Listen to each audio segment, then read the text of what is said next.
the only mistake we made is not switching to Pest Routes sooner. Like it's helped like in every aspect of our business, from billing, from scheduling. So we basically cut their scheduling time in half. We cut their billing time that they were spending in half. Their tech serviced 1 to 2 more customers a day.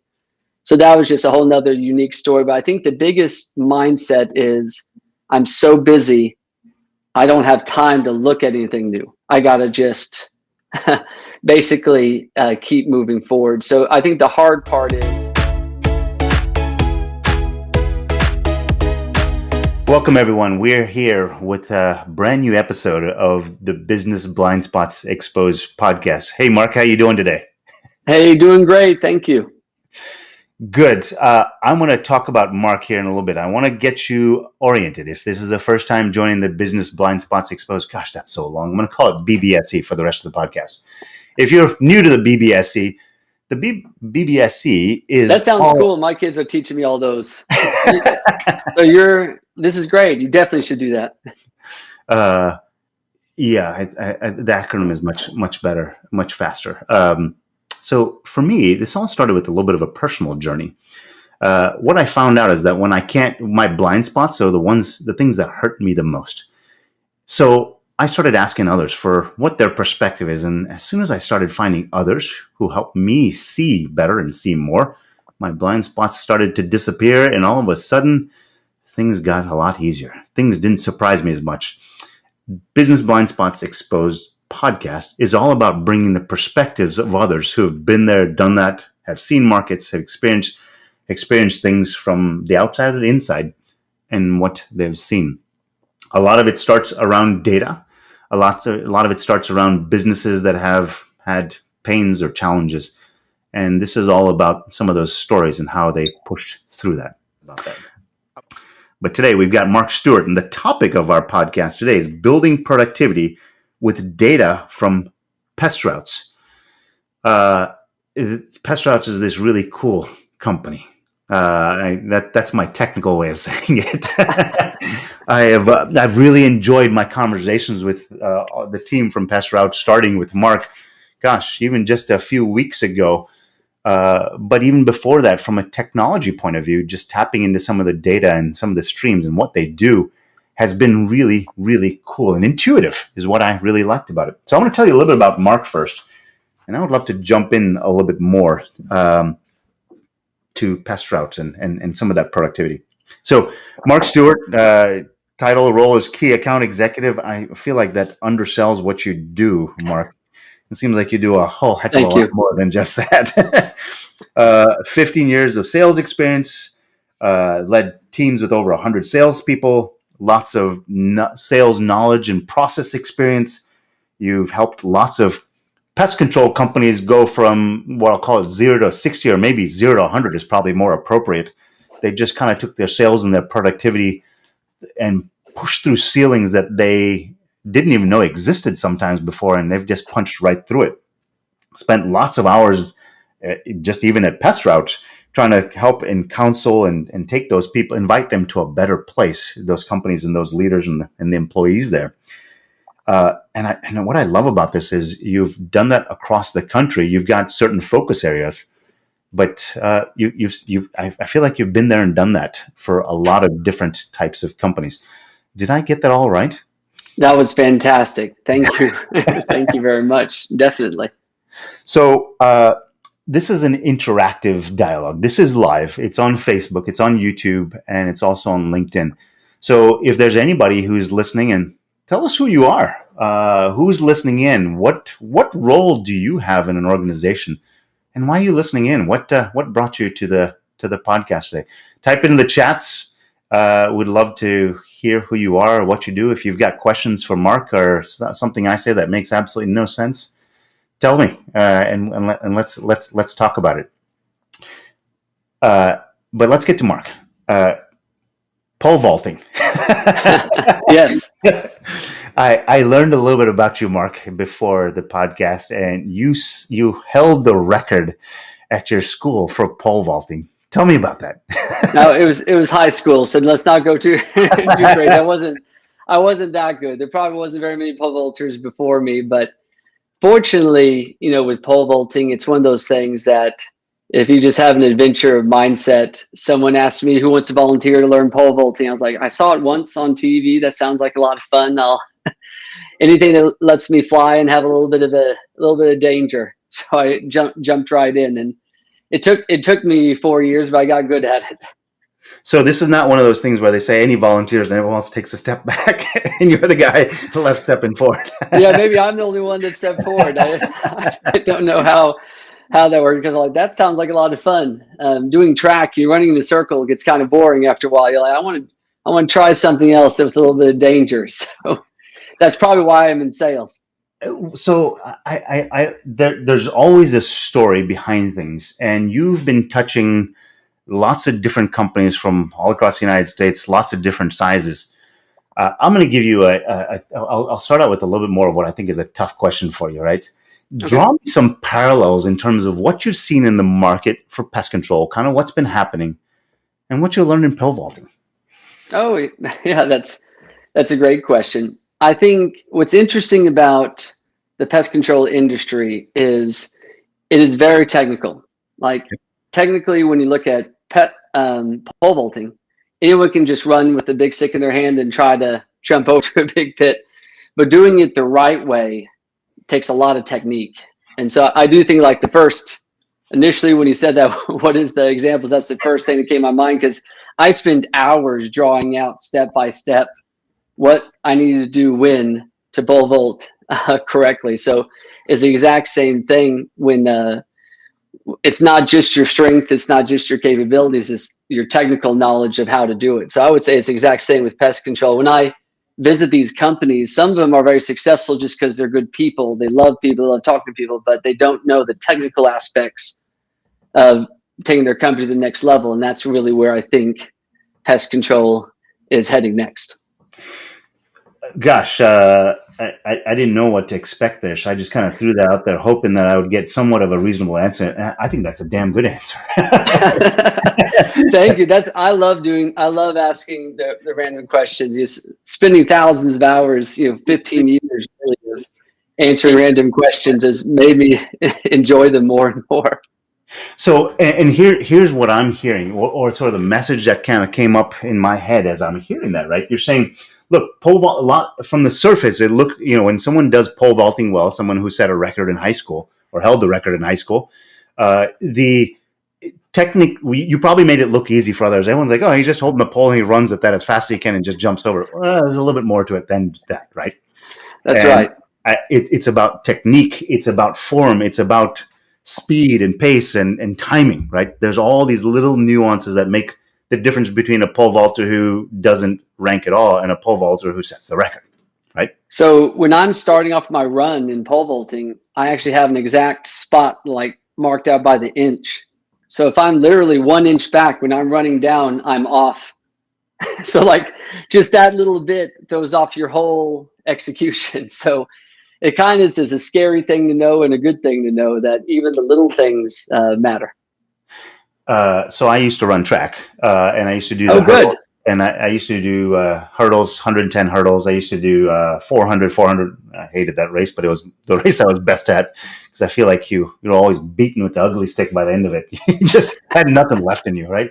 Yeah. But you're right. You get down to a process and sort of this ritual in terms of what you do every single time, and you kind of walk yourself through it, envision how this is going to end every time. And if you go through that sort of that mantra, that process, that ritual, you end up doing well. So it's about the sequence of everything and how you put it together.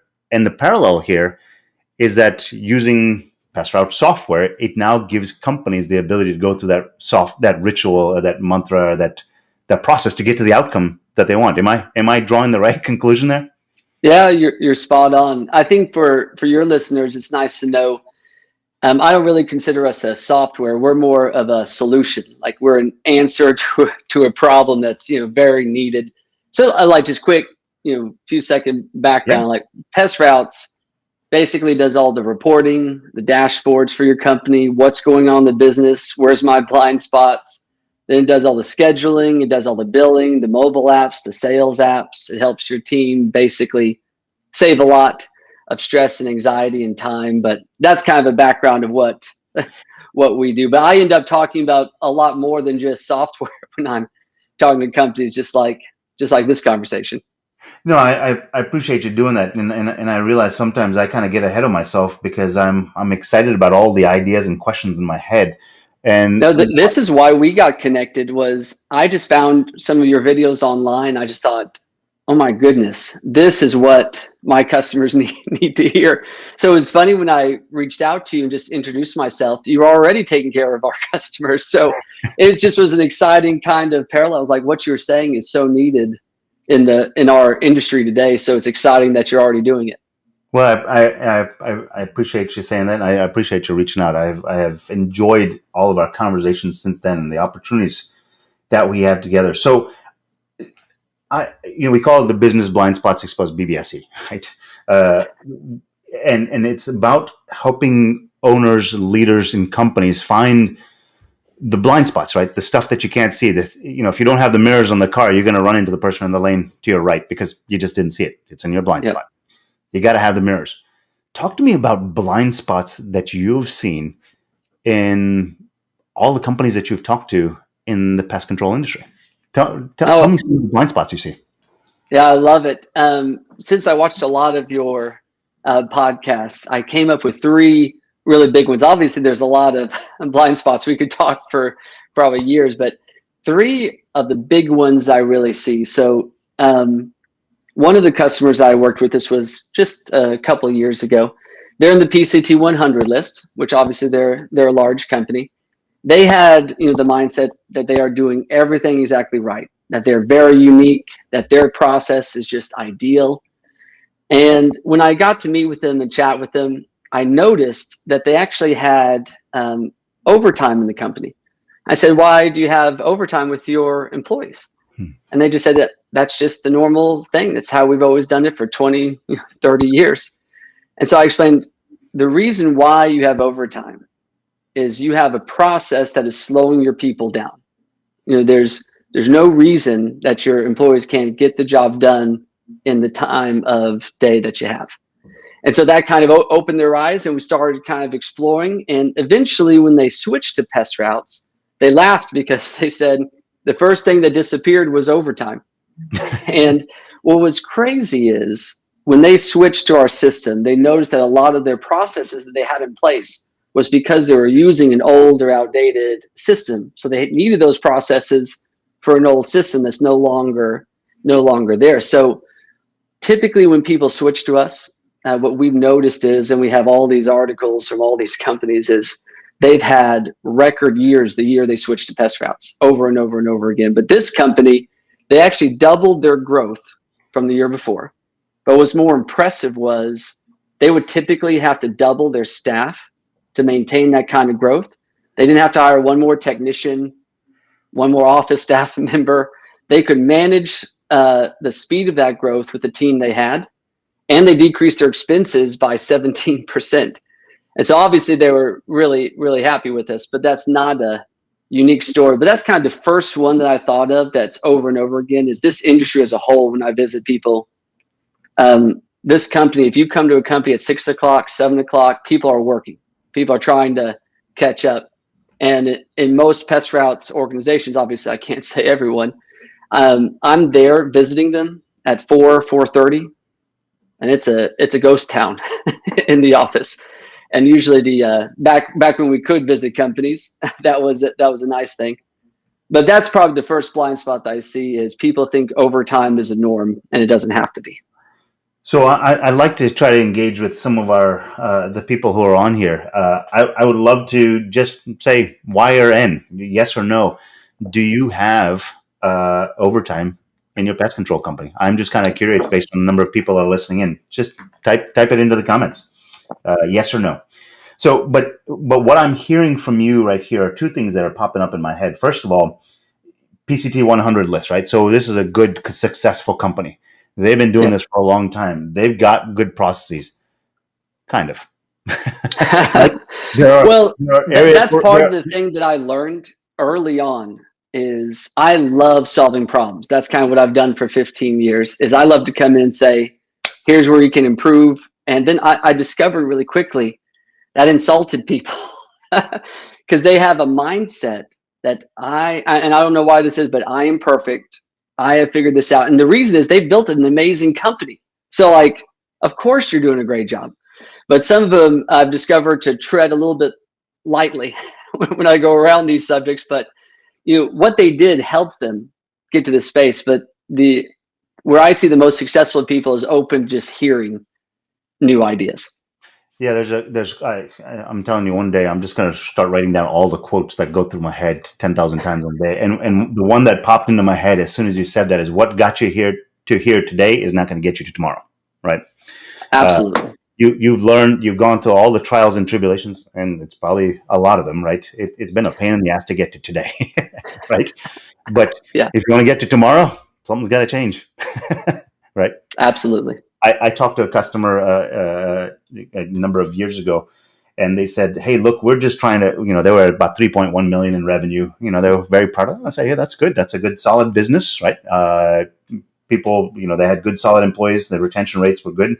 They said, "We just want to get to 5 million." I said, "And so what are you changing to get to 5 million?" They're like, "Oh, what do you mean changing?" It's like, well, I mean, the processes that you have in place today to get to 3.1 million, it took you a long time to get to that. But if you're going to go to the next level, the skills that you use to be on the junior varsity pole vaulting team is not what gets you to the varsity pole vaulting team, right? Absolutely. Change. So the other thing that I heard is productivity lift, right? So the overtime so big companies are not immune to getting some changes in optimizations and process. Big and small companies can do that by using PestRoutes, right? Yes. There are some low-hanging fruit wins that they can get there. What I heard here also is that this idea of productivity, there was a productivity lift that occurred, as in the case of eliminating overtime. I gotta imagine some of the stories behind that too is that the employee satisfaction, employee retention probably maybe have stepped up a notch or two, because I'm not working overtime now, but things are actually better. Does that resonate at all? Absolutely. There was a Forbes that you just saying that reminded me of a Forbes article I just read that for some reason right now, 1/3 of millennials are considering leaving their work environment, and they're not necessarily telling the employees, the employer, I mean. So, and part of that really does come from this is it's not necessarily, some people say, "Oh, I like overtime because I get paid more." That's nice up to a point, but I'll talk about some other blind spots that kind of highlight a little bit more. But you're absolutely right. When you take away that time and save it from the employees, they're going to not just like you more, but they're going to be more productive. It's like proven over and over and over again. Yeah, gosh, I feel like this is a 2 or 3 beer conversation here, just talking about how you engage with employees and make them feel more valued and part of something, and do it on sort of their terms. And I think this 1/3, 33% of your millennials are thinking about leaving you right now. That's a big number, right? Yep. I mean, that's a surprise. I don't think anyone wants. So that's a really interesting component there. And in our industry, it is hard to find millennials to do our industry. So this is kind of part of the problem why millennials aren't going into our industry, probably one of many. But you're absolutely right. Overtime is a big blind spot that people need to address. Number 2, give me the second one. Drop some more knowledge on me. This one's probably my favorite because I hear it over and over and over again. But one of my larger customers, every time I call them, "I'm too busy. I'm too busy right now. I'm too busy right now. I'm too busy right now." And it's funny because eventually when I finally get in the door, because one thing I think people like about me is I'm not, "Hey, we have to talk right now." Like, whenever you're ready to talk, I'm here. And so it took a little bit to get this company over, but finally when they decided to make the switch, what was interesting was they gave me a quote. I actually put it on the back of my business card a long time ago, but it basically said, the only mistake we made is not switching to PestRoutes sooner. Like, it's helped like in every aspect of our business, from billing, from scheduling. So we basically cut their scheduling time in half. We cut their billing time that they were spending in half. Their tech service 1 to 2 more customers a day.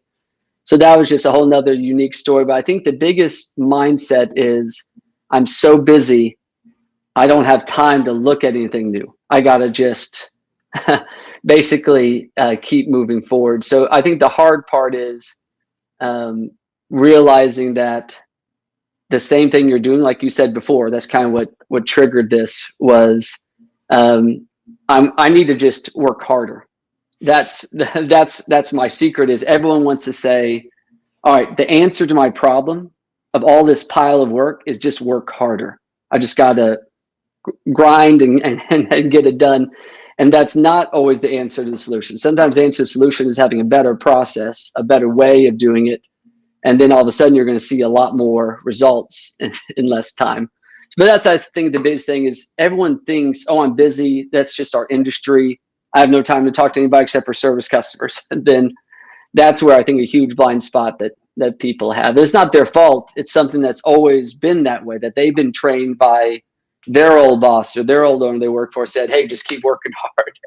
And that fortunately has changed with technology. Gosh, a lot to unpack in that one, right? I mean, there's everything from about personal development and leadership and internal processes. That's all packed into that. The word that two words that I have been talking about a lot in recent weeks, and someone brought this up, and as soon as they brought these two words up, and I'll tell you in a second here. But as soon as they brought these two words up, it kind of just hit me like a ton of bricks. My gosh, it makes all the difference in the world.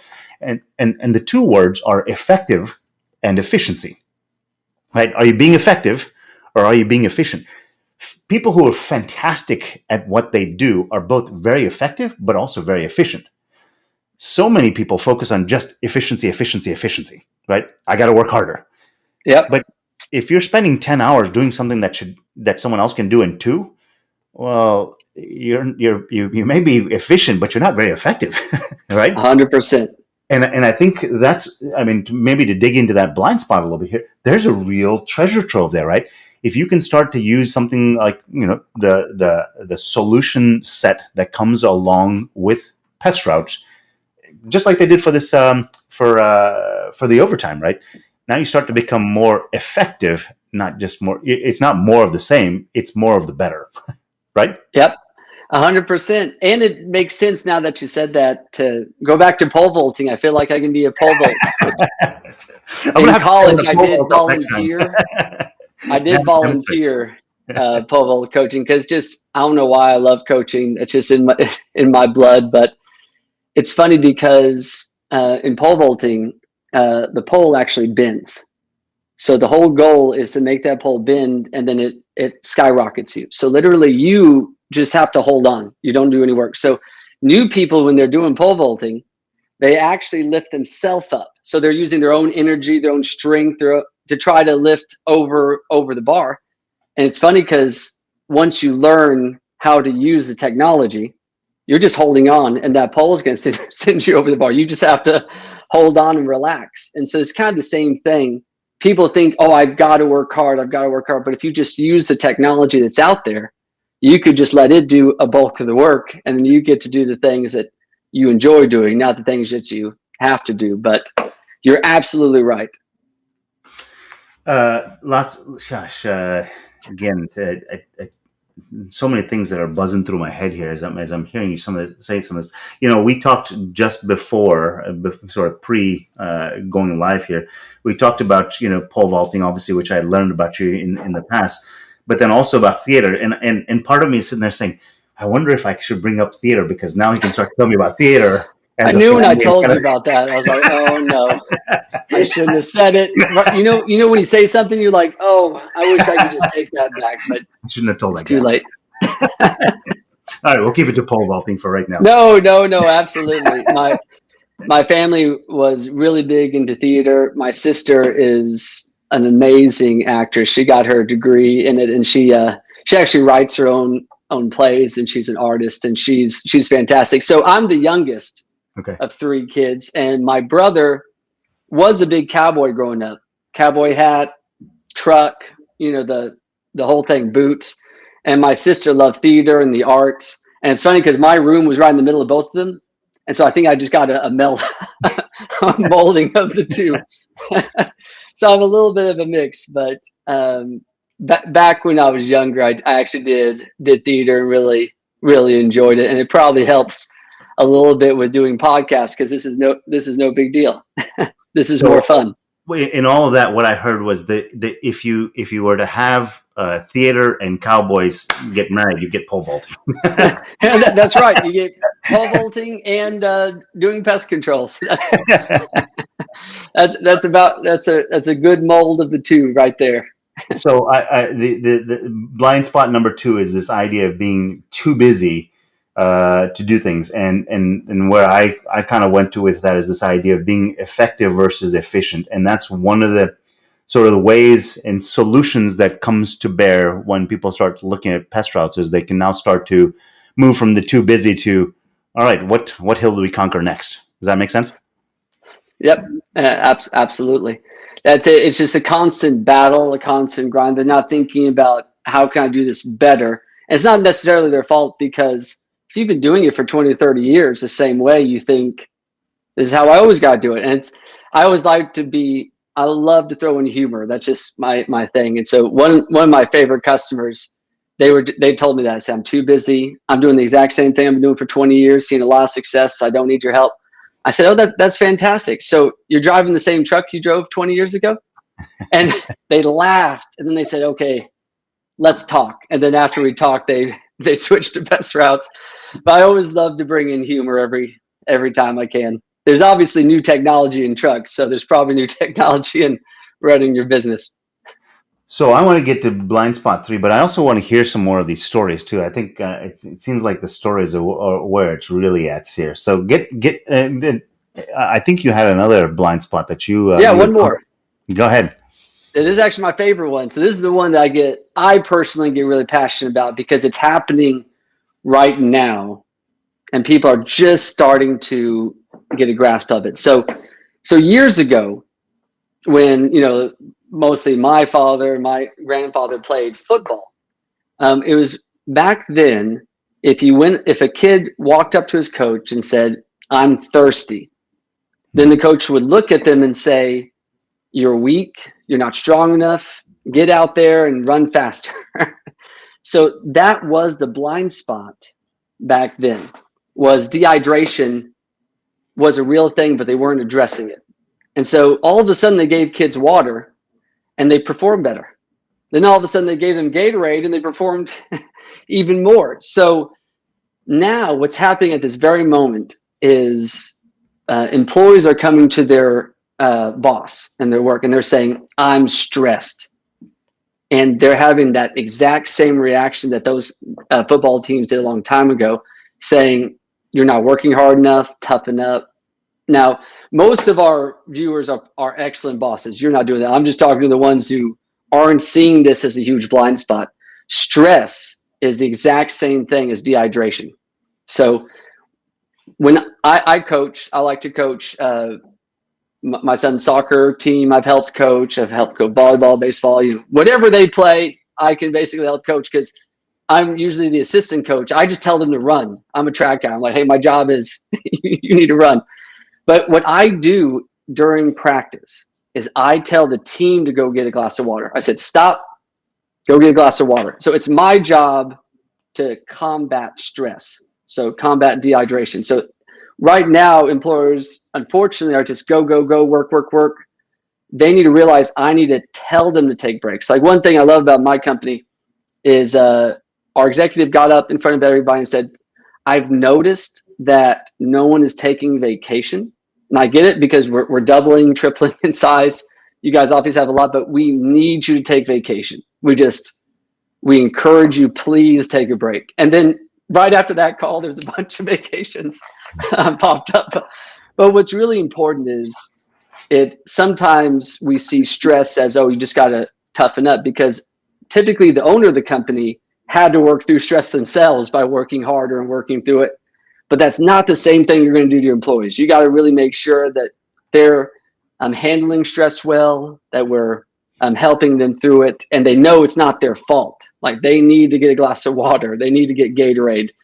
And so we really need to see stress for a terrible thing. So most people see stress and it kind of is what it is. So when I go visit companies around the US, obviously didn't do it last year, but the many years that I've been doing this, I could tell in 10 minutes if it was a good organization or not just looking at if they're growing, but if you're walking around your work and you don't see anyone smiling ever, that is a huge problem. That is something that you need to address. And all of a sudden, when you address that stress and that anxiety, all of a sudden you're going to see the company grow like crazy. And so that's like something I get really passionate about, because usually people do their best to see stress that way, but once you really attack it and more proactive with stress, oh, that's when people enjoy their job. You get more millennials to come work here. A lot of good things will happen. I think that's a really, really insightful point there, and I want to dig into it. I do want to take a quick second to mention my two sponsors, because because of them I'm able to get on the air here and talk to people and let people know. We've got a company named Corralling Chaos who is a sponsor, and they do culture assessments to find alignment amongst the employees and the leadership, and that's what they do. They're offering a free assessment. So, I mean, it's almost incredibly relevant to what you're talking about here. Do your employees align with what you do, and are you all marching in the same direction? And who's feeling the stress, right? The other one is Carmo, who does a performance assessment. You know, where are the areas, where are the blind spots through the data that you can see, where you can improve performance, and actually everyone starts to feel a lot happier. So if you put something in the comments, we'll put you in the drawing to get one of those free assessments, either for a culture assessment or a performance assessment. Both two free offers from the sponsors. What I loved about what you were saying there last is, and I think that's a fantastic. I also coach my kids' soccer teams too. You know, yesterday when it was kind of hot down here in North Carolina, the kids are running around for a little bit, and they've got their all running around with their masks, because that's the way the league is running, right? Mm-hmm. One of them said, "Hey, can I get some water?" And the first thought was, "Come on, let's push through this exercise." I was like, "Yeah, you know what? I'm going to be fighting them the whole time, as opposed to them getting a drink of water and being back and focused again." And I think that's kind of what leads to a post I put out on LinkedIn. I call it the 3 whys, right? The first why is your personal why. Why are you here, right? You got to feel that internally. The second was the role why. Why I'm in this role. Do I care about what I'm doing each and every day that I'm getting paid for? And finally is the company why. If I don't believe in what the company is doing, then I'm not leaning in. I'm not taking care of your customers. I'm not doing a good job. I don't care about asking, how do I do a better job? I don't care about leaning into my training. I don't really care. I tell boss to go fly a kite, right? And yeah. And when an employee leans in and says, "Hey, I'm dehydrated," I'm stressed, and you say, "Yeah, I had to go through that too. Worked through it." Gosh, that company why and that role why, they're not aligned anymore. They don't really care, and you keep doing that over and over again. They're getting a paycheck from you, and that's all you get from them. Yeah. I mean, does that resonate with you? I mean, very much. And it's funny that you say that, because another track thing that I came back to. It's funny. You know this. When you're talking about dehydration, when you're thirsty, it's too late. You've already reached the point of dehydration. So even if you get a huge glass of water, it's going to take some time before that water actually goes through your body and hydrates you. So if you're thirsty, your body has already hit the point of, it's too late. You're dehydrated. You're not going to be at your peak performance, because your body's saying, I don't have enough water. I'm slowing down to survive. And so when someone comes up to you and says, I'm stressed, you need to realize it's not, oh, I'm going to just say something really nice to you right now and send you on your way. It's too late. They've reached the point of, no one wants to come to you and say they're stressed. That they're reaching a point of, I'm about to walk out of this company. So that is, a huge blind spot. That if someone comes up, says that stress, anxiety, you need to see it before it happens. You need to see that, hey, when I used to manage, so I was one of the managers that handled 100 salespeople. So I basically handled the new technology for the team, taught them how to sell, and I actually will count how many times in a circle when I'm talking, how many people smile. And if no one's smiling, I know something's a problem and I need to quickly, address this. So kind of the same thing as you go out through your day. If your employees aren't smiling, if they don't look happy, that's a problem that needs to be addressed. Gosh, so I'm hearing 3 blind spots. Overtime is a blind spot that you can eliminate. Too busy means you're not working as effectively as you can. Employee needs matter. If you're hearing about stress or people expressing stress, there's a way to build a better mousetrap that actually leads to a better place. And I'm not painting a picture like this is everybody all the time. Yeah. There's obviously examples all over the place, but that's just kind of what I typically see. A nice little overview. Yeah, no, I hope no one takes this as this is 100% everywhere in every single situation. It's varying degrees. Some places it matters a little, some places it matters a lot, right? Right. Walk me through a journey, right? Because I told you before, I love my stories, right? Walk me through a story of making all these changes. I gotta tell you, some of this stuff could come across as a little squishy. I don't give a shit, right? Walk me through a story of someone where they started to say this stuff doesn't really matter, and how that light bulb turned on for them after they shifted to PestRoutes, and how the world, I'll say, the next door opened that they hadn't seen before. Yeah, I think like one of my customers, they were fortunate. They changed to actually three other competitors before they switched to us. That probably says we're not doing that good of a job. But when they switched to us, it was just before 2020 when all the craziness hit, and I think the light bulb turned on for him when he noticed the employees were. I think what you can tell is employers want, like when I'm a coach, I want people to have fun. I want to win, but I want the kids to enjoy what they're doing, not feel like I'm just beating them down. Yeah. So I think that mindset of when the employees are complaining less, they're coming to me with less complaints. They're taking less sick days. They're enjoying what they're doing. And when they're talking to their customers, they're enjoying talking to customers, even the hard ones. So I think that's when the light bulb turns on. Like when I walk into other companies, typically other capabilities aren't live. They don't talk to each other at the same time. So they have to verbally communicate with each other, almost like yell at each other. So don't take the 2:00 time slot. I'm giving it to Ryan Matlock. And in our software, there's no yelling. You just click it and it just let the whole team know 2:00 is not available for anybody else. And so what they notice is the anxiety in the office going way down, and they feel it. Like you can almost feel the stress going away for everyone, even executives. So one owner of the company, he said the light bulb turned on for me because when I came in after we made the full switch to PestRoutes, so we started using it for a while. My role of helping solve problems, helping people know how to use the capabilities, was gone. So I've actually had many owners step away from the business, more or less retire, and not even come into the office anymore because they said now my role of managing people and keeping them motivated and solving problems, a lot of that goes away.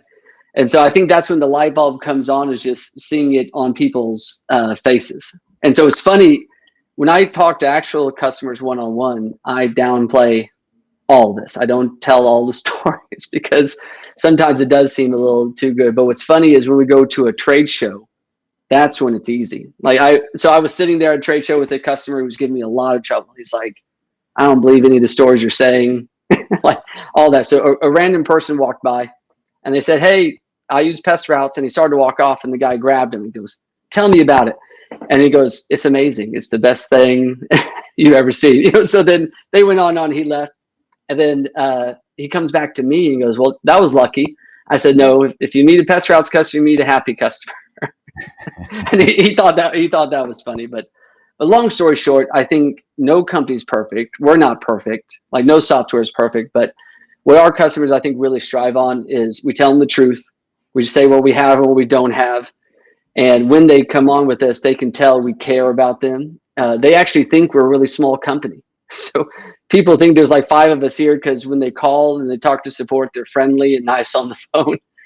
And one time, a customer of mine visited our office back when we were all in one office, and all they did was hover over the support team.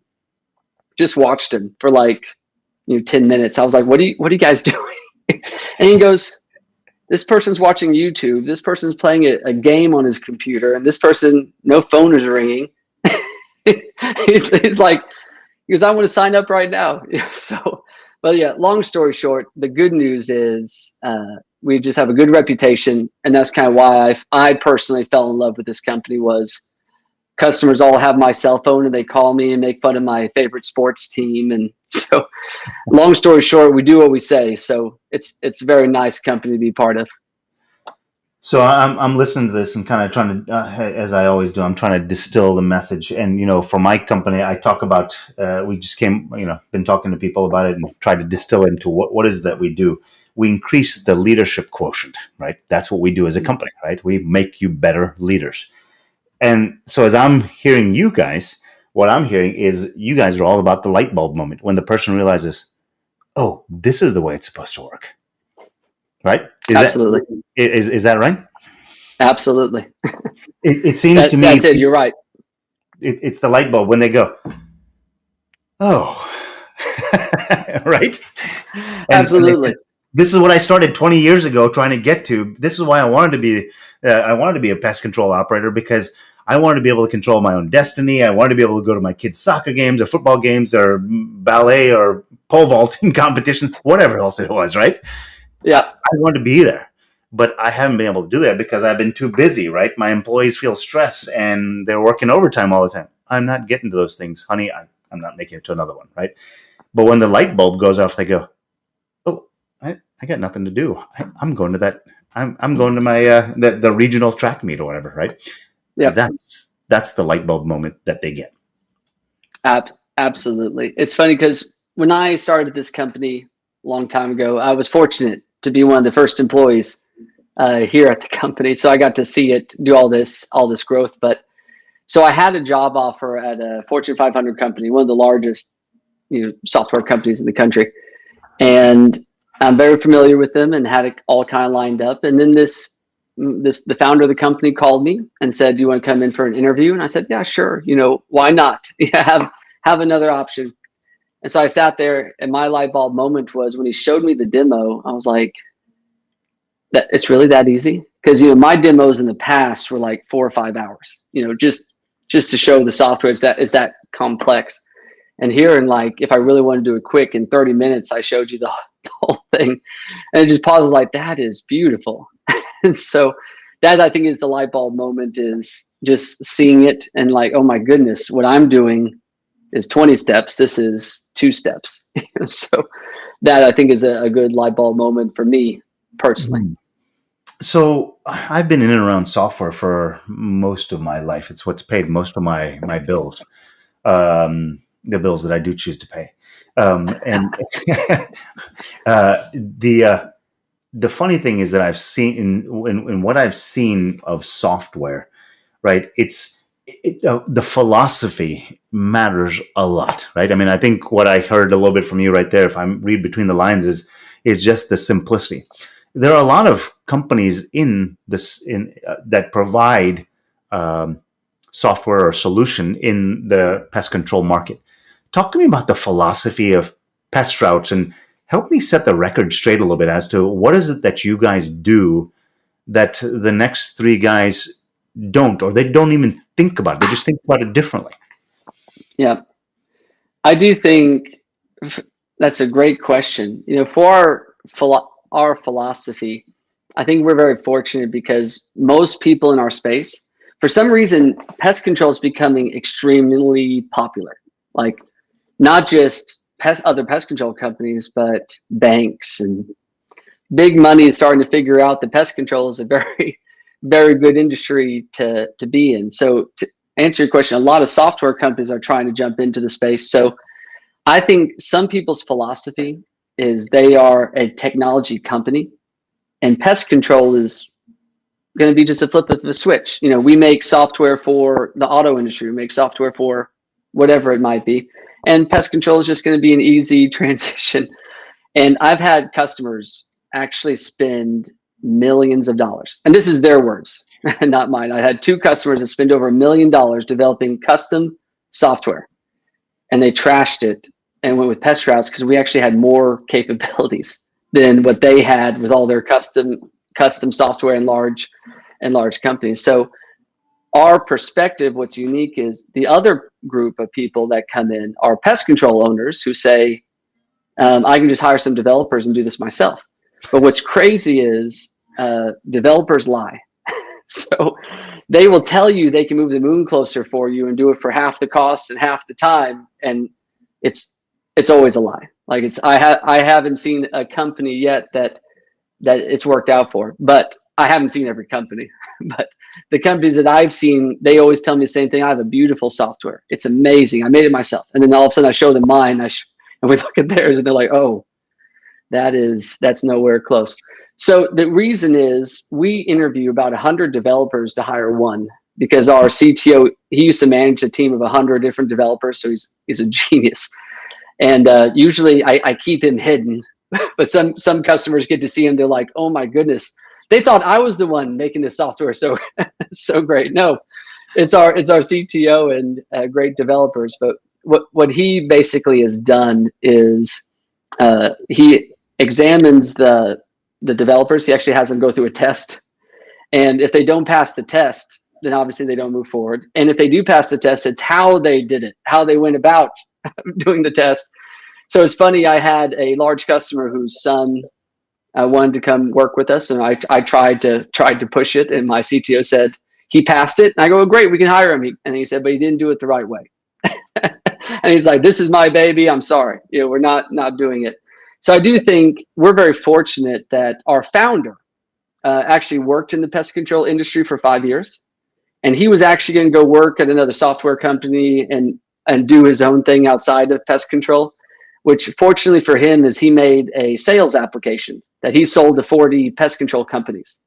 And those 40 companies basically begged him to make a software. So that's what actually turned into us. So I would say our perspective is unique because we actually know the industry and we know the technology. So we really care about our industry. But most of our competitors, their mindset is a technical standpoint. They'll add a button on whatever customer asks them to put a button there. And we think, okay, wait a second. You want a button here, but the way to do it, the right way to do it, or I shouldn't say the right way to do it, the way PestRoutes does it is the button is here on the left side.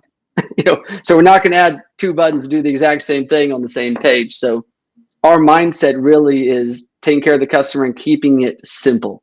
Like we have customers that are, $100 million, $200 million companies and up. But again, what's really nice about us is we think, how can we keep this software simple, but still do all the big things that they need? So I think that's kind of been our driving factors, knowing the industry and the technology and keeping it simple. It's lots of stuff to unpack there as well, right? In terms of markets, HVAC and landscaping are much larger markets. I think number of HVAC companies in the United States is like 99,000. Landscaping companies is like 87,000, right? Mm-hmm. Pest control is like depending on who you ask, between 15 and 19, right? But that's grown from 12 to 14, 5 years ago, right? It's growing very quickly, as you say. Our mutual friend Edmund Mackey told me, he said, as a company, 1 out of every 5 households has pest control services of any sort, right? So he said, there's literally lots of green field out there, right? In terms Absolutely. Of opportunities. And I think that's why so many people are starting to see that. There's a huge market to go after. But coming to the philosophy, what I think I'm hearing you say a little bit of, and I've worked so much in software, and I've had plenty of people come to me and say, "Oh, I can do that to myself." I was like, "Have at it," and then I'll charge you twice as much to do the same, right? Because you'll screw it up. You don't just jump in to become a pest control operator because you read a book, right? It takes time, years, experience, as well as technical knowledge.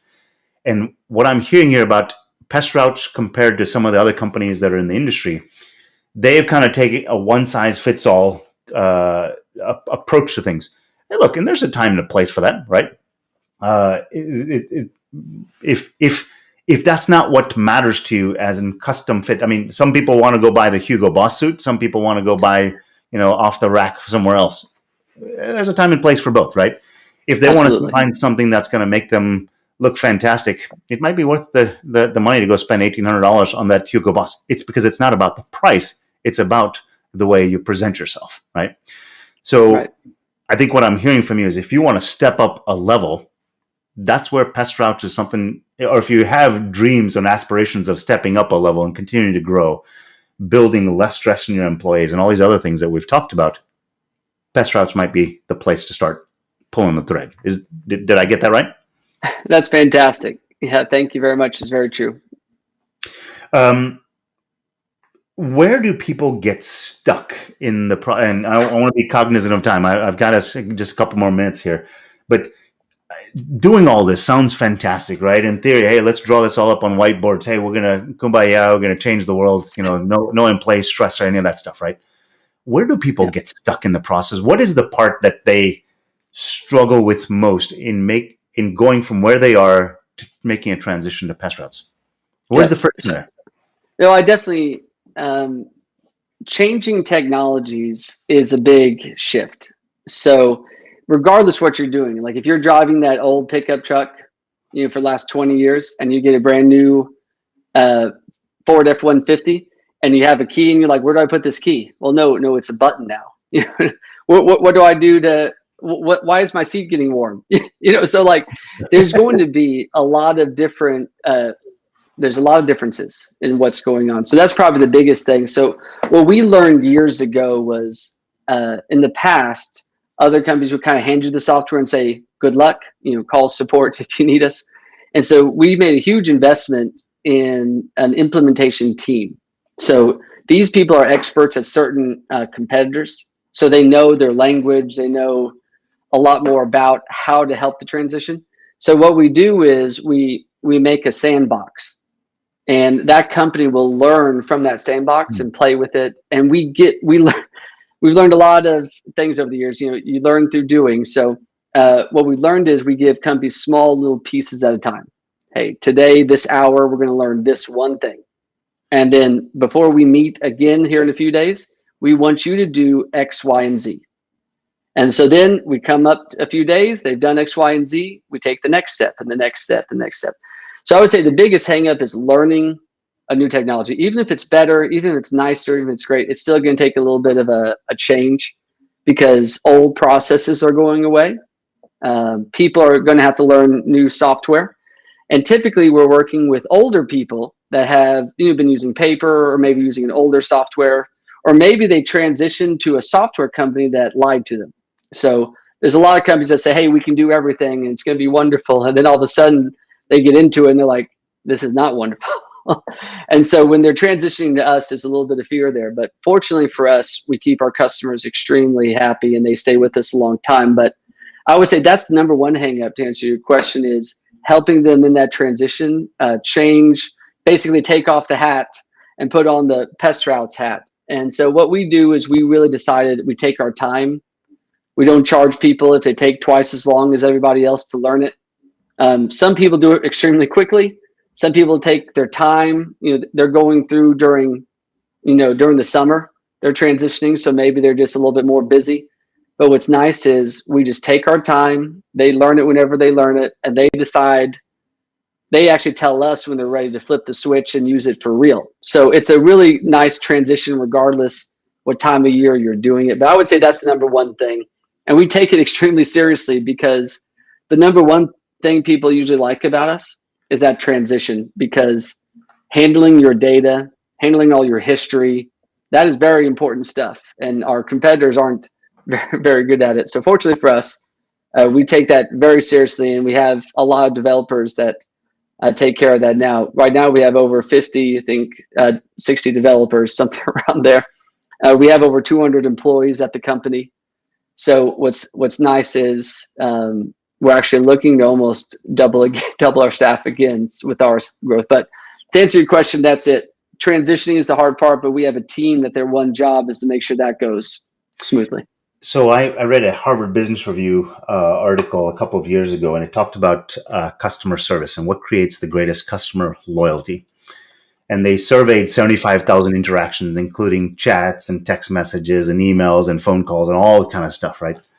And they asked the top 100 companies, the directors of VPs of customer service, how do you keep customers loyal through the customer service process or the customer experience? And 79 of them said you exceed expectations. And I got to tell you, that was my answer too. Exceed expectations. Or at least I thought that was the right answer.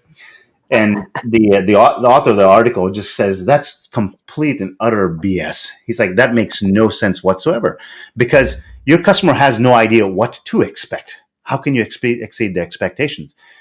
And what I'm hearing from you here is, so the right answer is make it easy, right? So what you're doing is you're saying, look, if you want to go at light speed or you want to take baby steps, doesn't matter. Let's take it in small bite-sized chunks. You define bite-size, and we'll walk you down that path. That's what I'm hearing. And Absolutely. you set it up in a way such that they can start to swallow the pills, swallow the spoonfuls, or whatever you want to call it, With a little bit of sugar. With a little bit of sugar. Yeah, that's very cool. We have just a couple more minutes here.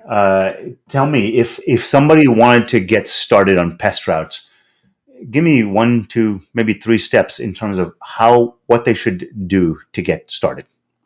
Yeah, definitely. Well, I would definitely say go to our website, reach out to us, request a demonstration. You can also contact me directly. This link will have a link for my information if you would like to reach out to me personally. So I'll be happy to do that as well. But I think the biggest thing is people think if I'm going to talk to PestRoutes, I have to be open to switching. And that's not the case at all. It is the blind spots. Sometimes I'm talking to companies just about the industry as a whole, how to help them retain people. And that's why I'm so interested in you, because I get that question all the time. So I like to help them, push them to the right direction of someone that can help them more than just me. But I would say reach out to me and don't have the indication that, oh, I have to switch now, but just have an open mind of seeing what else might be out there. And that's usually how the first step is why are people so excited about PestRoutes? Because most people think they're too big, or they have it all figured out, they have it dialed in. But if you check out PestRoutes, you're going to be surprised. So, gosh, coming back full circle here, I mean, business blind spots exposed is all about, changing your perspective, right? You look at it from a different perspective. And I think that's what I just heard from you. Don't come here thinking that you got to make a change. Come here with the idea that you can level up your change or shift your perspective, and at least you make a better decision. Hey, I'm perfectly fine where I am. Or hold on a second, there's something here I've never seen before, right? And I'll attest to the fact that I've never had a conversation with you that hasn't been less than fun. So I got to imagine every conversation that you have with potential people about how PestRoutes can help could be a great conversation. Thank you so much. You too. Absolutely. Well, so look, we're at the end of our time. Anybody who's been listening in, it seems like been a quiet bunch today. If you still are interested in getting the special offers from our sponsors, either a performance assessment of employees or the culture assessment, type your name into the chat, and we'll reach out to you and get you entered into that whole process. So thank you for listening, and also thank you for listening in. Mark, this has been educational for me. I always learn something when I'm talking to you. Thank you for your time. Thank you for your time too. This was a lot of fun.